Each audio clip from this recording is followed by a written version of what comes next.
Introduction to Molecular Genealogy. A family tree shows the relationships of children and parents back through time. Through the study of genealogy, it's often possible to build a very large family tree. Genealogy involves going back through written historical records that document major life events, such as births and marriages. But the written record is incomplete.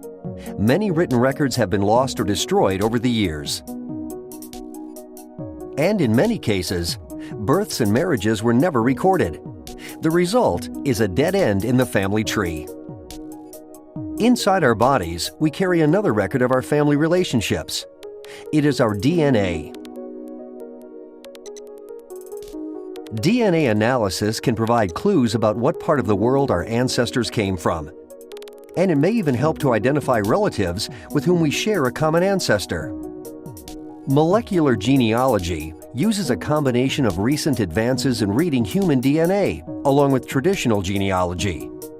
By combining DNA analysis with traditional genealogy, it's possible to go much deeper into our ancestry than the written record alone can take us.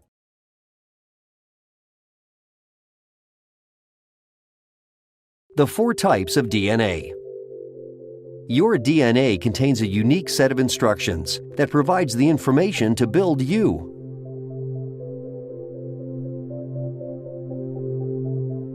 At the DNA level, all humans are 99.9% identical. Each person's unique identity comes from the 0.1% or 1/1000th of our DNA that is different.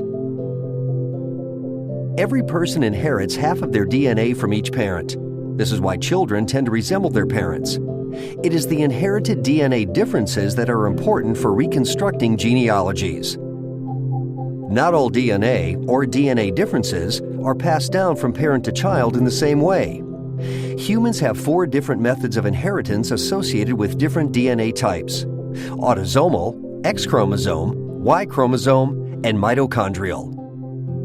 A complete molecular genealogy is made up of information from all 4 types of DNA.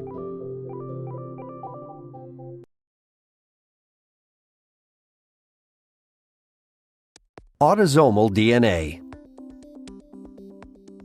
If you were to look inside the nucleus of one of your cells as it was getting ready to divide, you would see that it contains 46 packages of DNA. These DNA packages are called chromosomes. Chromosomes come in matched pairs. 22 pairs are autosomes. The other pair determines whether you are male or female. Each pair of autosomes is inherited in the same way. We will focus on one pair of autosomes and follow its inheritance. For each pair of autosomes, one came from your mother and the other came from your father. Just like you got one set of autosomes from each of your parents got one set of autosomes from each of your grandparents. Before your parents passed their autosomes down to you, each pair of their autosomes was randomly jumbled through a process called recombination. So the autosomes that you inherited from your parents are really made up of a random mixture of your grandparents' autosomes. Going back one more generation, your grandparents' autosomes were passed to them by your great-grandparents. Their autosomes were recombined before they were passed to your grandparents, and so on. So your autosomes are random mixtures of your great-grandparents' autosomes. As you can see, your autosomes contain a complete genetic record, with all branches of your ancestry contributing a piece of your autosomal DNA. But the genetic contribution of any one ancestor becomes more disjointed with each generation.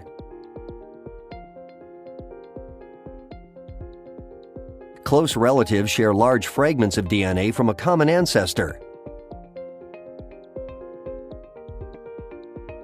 The size of the fragment shared by more distant relatives is smaller, but even the smallest fragments can be useful for learning about deep ancestry. Therefore, autosomal DNA can tell us about both deep ancestry and our recent genetic past.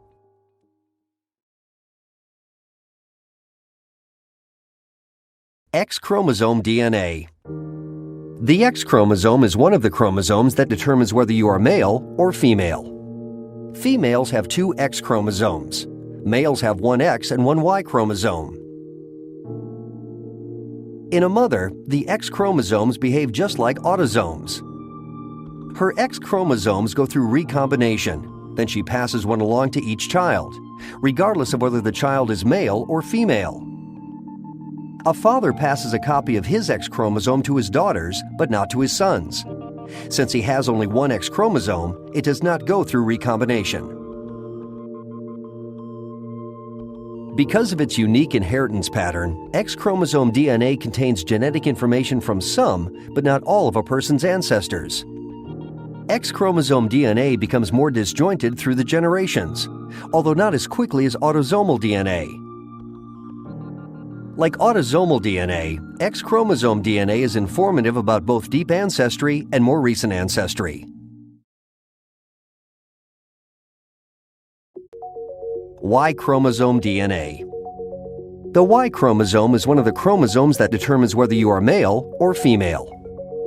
The Y chromosome is present only in males.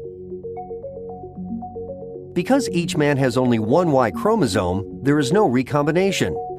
Instead, the Y chromosome is passed down directly and nearly unchanged from father to son. Because of its unique pattern of inheritance, Y chromosome DNA is only informative about a small fraction of ancestors, just those in the direct paternal line. However, since Y chromosome DNA accumulates changes very slowly, it is a rich source of information going back many generations. It is important to note that even though a woman does not have her own Y chromosome, analysis of the Y chromosome of a living relative, such as her father, uncle, or brother, can reveal information about her paternal lineage.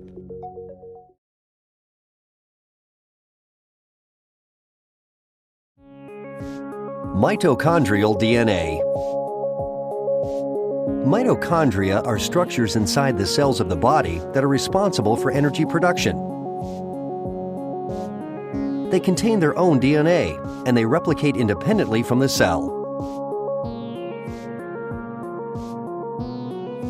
Mitochondria are passed through a mother's egg directly to both her sons and daughters.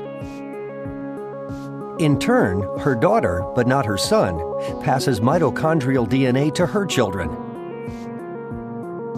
Because mitochondrial DNA is passed through the maternal line from mother to child, it contains information about a small number of a person's ancestors. However, since it passes from generation to generation with very little change, mitochondrial DNA is a rich source of information for deep ancestry, going back thousands of years.